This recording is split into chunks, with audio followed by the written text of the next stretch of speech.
What if I told you there's something killing 11 teenagers every single day? What if I told you that you were participating in this very activity that was killing those teenagers? According to textinganddrivingsafety.com, texting and driving is responsible for 11 teen deaths in America every single day. David Greenfield actually links texting and driving to a psychological addiction in our brains, and he calls it the digital drug. Today, I'm here to persuade you not to text and drive. I'm going to do this by appealing to logic and emotion. Logically, teenagers of all people should not be texting and driving.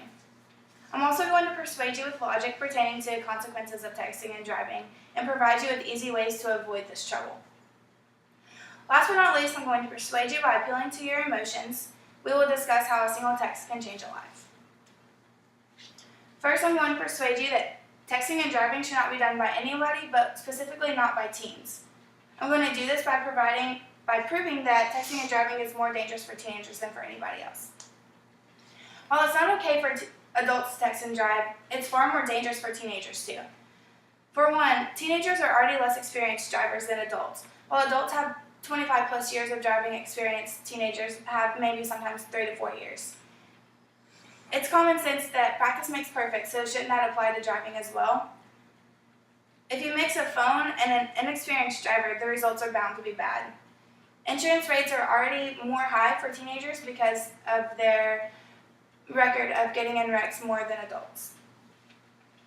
Teenagers are also more distracted than adults. While an adult might be texting and driving, teenagers are usually texting and driving, talking to their friends, listening to loud music, and sometimes eating. All of these distractions, on top of looking at a phone instead of looking at the road, make it way more dangerous for teenagers to text and drive. Now that I've persuaded you with that texting and driving should not be done by teenagers by proving that it's more dangerous, I will persuade you by telling you the consequences of texting and driving. The consequences for texting and driving far outweigh whatever benefits there might be. Many teenagers don't realize how serious the consequences actually are. According to FineLaw.com, consequences include tickets that could add up to $300, insurance penalties that can make your insurance rates skyrocket every month, and criminal charges if your texting leads to serious harm or death to someone else. But why participate in such a small activity when the consequences are so big and the solutions are so easy? There are so many resources out there to help teenagers avoid texting and driving. For example, Drive Mode is an app offered by AT&T for iPhone users that will block all incoming text messages when you're driving, and it'll send a customized message to whoever sent you the message, and then whenever you slow down or stop, you'll be able to reply to the message that you received. Alternatively, if you don't have an iPhone or you just don't want that app, there's a campaign circulating right now called #X. The idea of the campaign is to urge teenagers to send a simple text message saying #X before they start driving to let their friends know that they are on the road. And then here's just an example. So you can see they're having a conversation and then this person just says #X to let the other person know that they're driving. This campaign is gaining a lot of popularity from celebrities that support it, such as Demi Lovato and other influential celebrities. These alternatives are free and easy ways to keep you from texting and driving. Now that I've persuaded you that it's dangerous and costly for teens to text and drive, I will convince you that it is bad by appealing to your emotions. It only takes one text to change a life. We've all heard countless stories of teenagers that were killed way too early by a person who was texting and driving. Here's a picture of a car that was in a wreck that was caused just from texting and driving.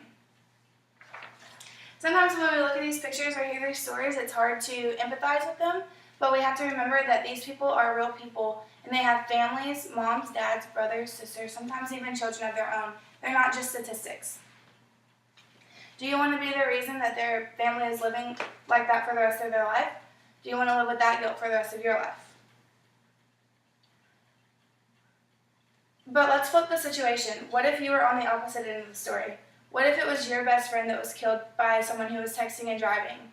Imagine that phone call. Imagine having to go to school every day and sit next to that empty desk just because someone else couldn't wait until they got where they were going to send that text message.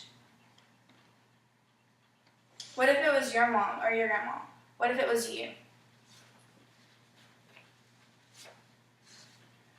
persuaded you today that as teenagers, texting and driving is something that should never be done. Logically, teenagers texting and driving is way more dangerous than an adult. The consequences for young drivers because of a simple text are simply not worth it. Remember what texting and driving can do to you or someone else emotionally. The text can wait. Despite the fact that it is state law, more than 30% of people admit to texting and driving. Today, I urge you not to become a statistic. I urge you to pledge to avoid texting and driving to keep our roads safe for everyone. And don't forget, arrive alive, don't text and drive.